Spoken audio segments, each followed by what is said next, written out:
So, my friends, welcome to the Dennis Prager Show, and we do talk about everything in life.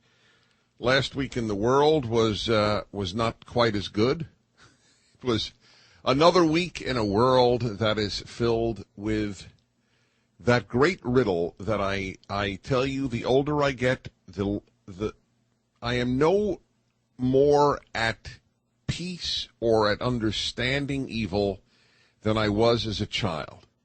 I just am not. The goodness puzzles me and evil puzzles me. Tie this into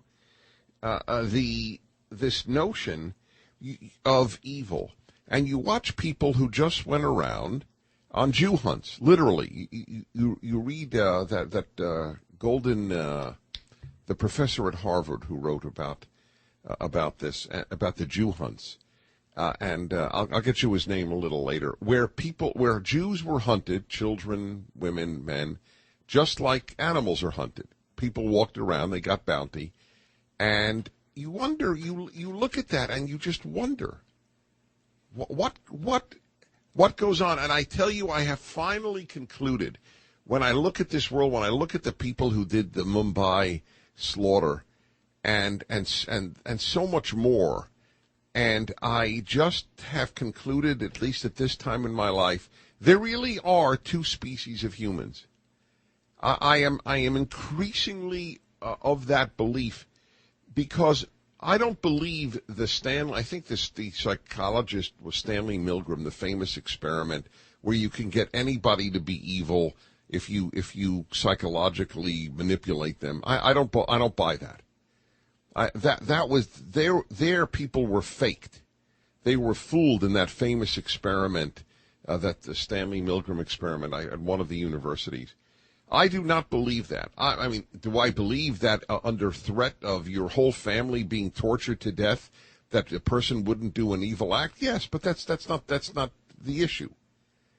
In normal life, there really are species. The people I know can't imagine doing.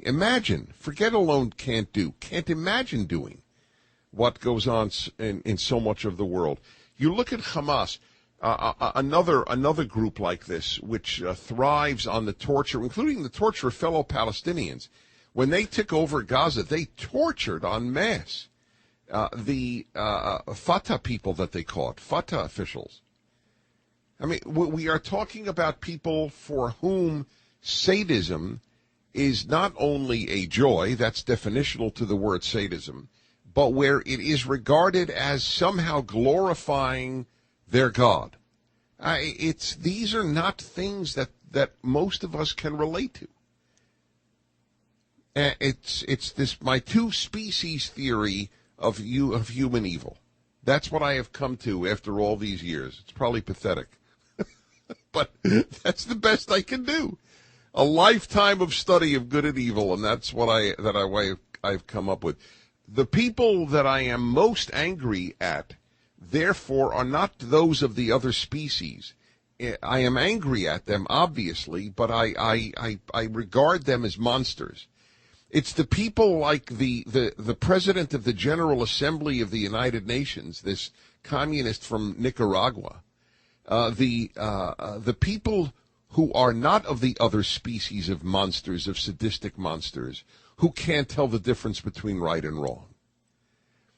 Thousands of rockets have been sent over to Israel in the hopes that it would kill anyone possible, school children, hospitals, people in buses and trains, wherever. They're just shut up, and the hope is that they will murder and maim as many Israelis as possible. That is the entire purpose of the shooting of the Hamas rockets, to murder as many Israelis as possible. Israel finally responds, and the sophisticates of the world are condemning Israel. The president of the General Assembly of the United Nations called it a monstrosity. Did he ever call the rockets a monstrosity? No. Hamas, by the way, is one of the only organizations in the world that cannot even condemn the Mumbai slaughter. They were supportive of that. What does that have to do with Israel? Oh, I take it back. There were about 9 Jews killed in it as well. All 9 Jews in Bombay at the time. I get that. So therefore, I guess that was okay for Hamas. And so you have this situation in Gaza, and you have these demonstrations of among the left in Europe and elsewhere. The disproportional. I love that line. It's disproportional. What is it? I always want to know, what should Israel do? They never answer. What should Israel do? Should Israel leave? They left. Israel left Gaza. What would you like Israel to do? What would you do if rockets were being sent into your city? Are these legitimate questions?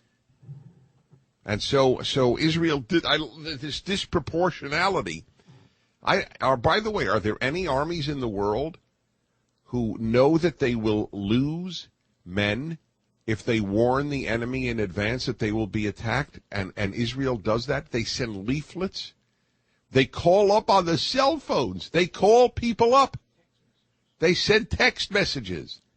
Please leave the building because you have a Hamas leader there, and please leave your area because there are missiles there, because they put those missiles, Hamas does, in the most populated areas of Gaza. So that then, and this is pointed out Krauthammer in a brilliant piece. Is it up at the blog? If it's not, it's going to be up there. And he notes that for Hamas, dead Palestinians are more valuable than dead Israelis, because then they win a propaganda war, because they know that the West will preoccupy itself with the dead Palestinians. They by the way, the children of him and his four wives were their main bodies were shown throughout Gaza.